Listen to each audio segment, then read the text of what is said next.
Welcome to Deep River Farm, folks. Well, I told you on the previous video that we was going to have a video for crop companion planting, and that's what we're going to talk about here today. And that's knowing what you can grow and then grow something that's compatible right next to it.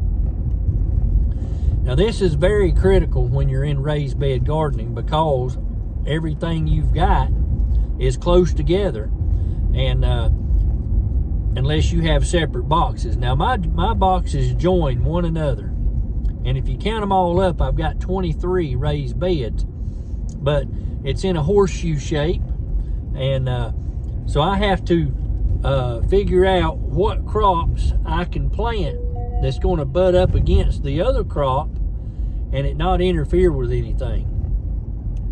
The reasoning behind this, folks, is this.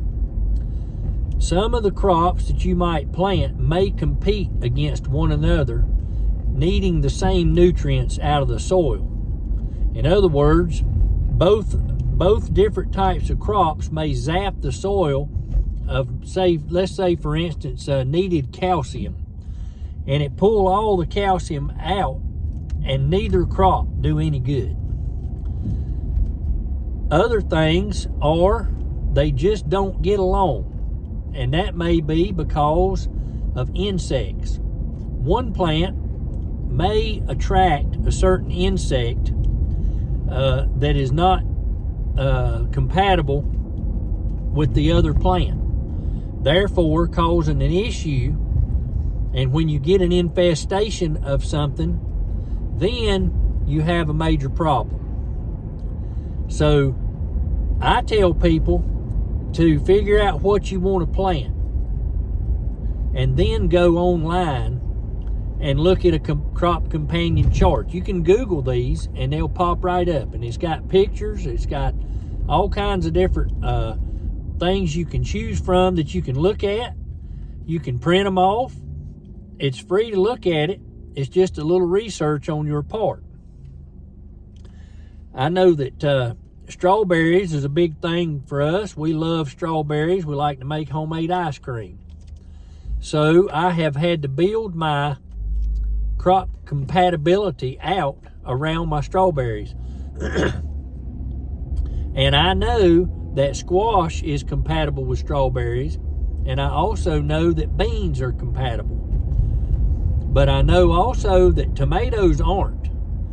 So you don't want to put them there, because they're going after the same nutrients in the soil, and you don't want problems there of having two plants competing against one another and producing absolutely nothing.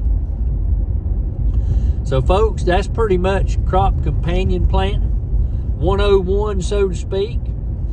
So make you a list of what you want to grow, and then look it up and look at the charts and see if it's compatible.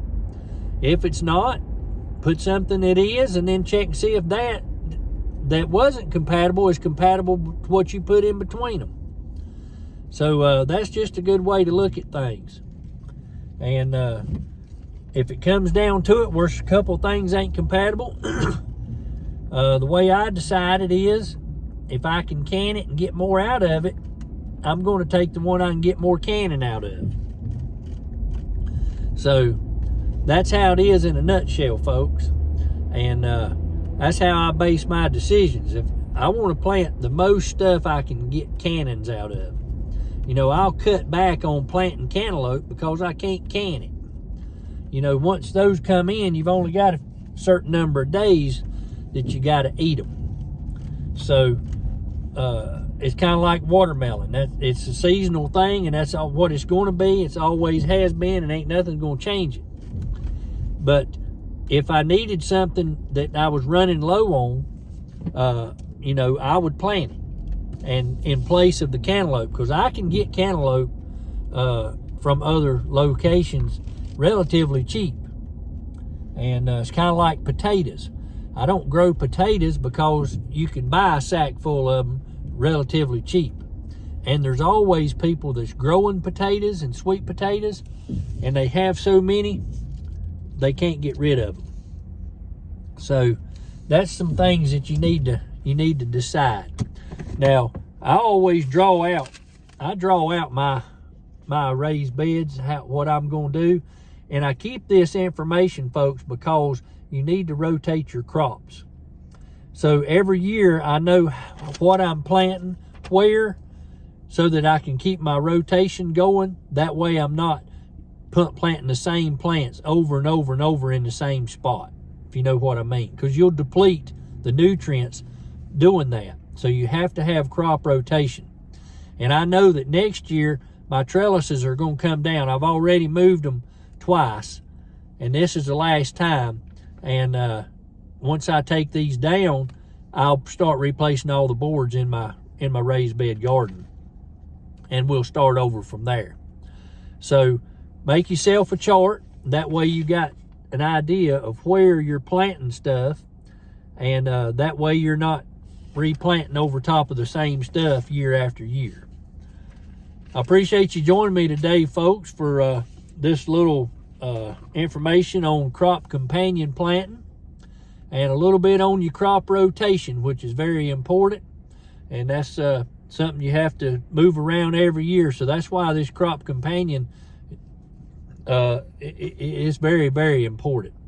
Because if you don't, you can set yourself up for a major failure. Thanks for watching, folks. I appreciate it, and y'all have a blessed day.